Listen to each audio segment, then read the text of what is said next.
Alright YouTube, this is just a quick walkthrough really of a board that I've been putting together for some original band that I'm in, and it's mainly like indie sort of stuff, but with like noisy sections thrown in as well. So I'm not going to bother with sounds on this one, but I'll plug it in and do some sounds and upload that separately so you can see it. So from the start I go straight into this AB box. I got off eBay for like £2 or something like that.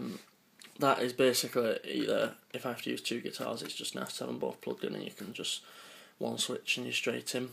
Or what I've started doing as well is using GarageBand on my phone, like for piano parts or like that, and then putting them through fuzzers.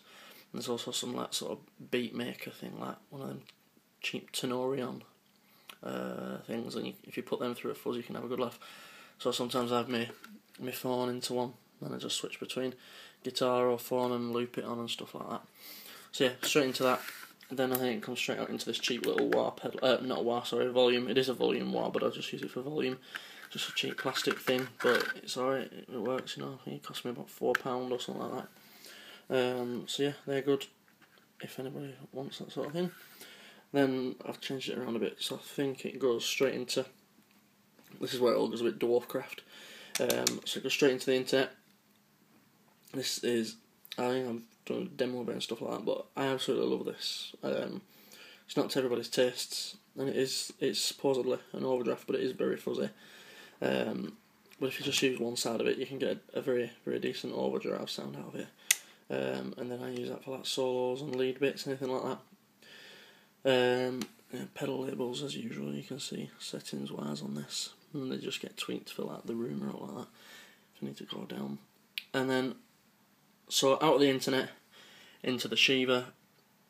I'm just kind of getting into using fuzz. I've never been a big fuzz user, so I'm just trying to find a place where but it's set up for like, it does all the octave stuff, but I don't really use it for that. It's set up mainly for just a decent big fuzz sound really. I don't use the starve so much, but like I said, there's a bit of like noisy sections and that starve's quite fun for that. So out of the Shiva into the spectacular, I think enema, I say enema, some people probably say onema, that sort of shit.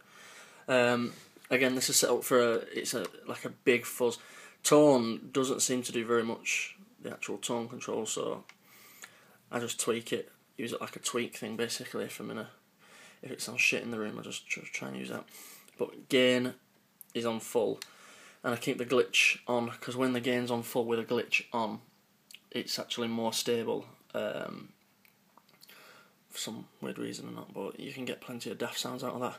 And then in the loop of this, I have a cheap chorus just to make noise. It's not really used for anything, just for noise.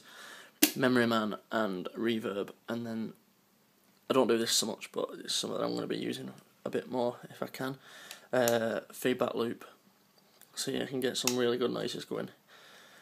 And then you dial in with that. Especially, I mean, this chorus seems to work really well where you can get like a throbbing sound. I'll try and get that going when I do a sounds demo of it. But yeah, so chorus, delay, reverb. So I think that goes back to this, and then that goes out to the pulsar, which is still love this pulsar for that clean guitar parts. It just adds something a bit different really. And then that goes out to the DL4, which I'm just using really as a looper. I've got the RC3, the Boss one, which is probably better because there's no time limit on the loops or all like that, but I just found this a bit easier to use, to be honest, with how the buttons are, and I know they've got issues, so I'm just waiting for it to break basically. But one thing I have been experimenting with last week was using stereo delays and using it to 2 amps, so I think when we play live I might do a bit more of that, to be honest, because it's an amazing sound. So yeah, that at the minute just in my bedroom. I think I'll go into Tiny Terror into like shit little unmarked 1x12, 1x10 I think it is, cab, and my Hot Rod Deluxe. So yeah, there you go. I'll plug it in and do some sounds. Cheers.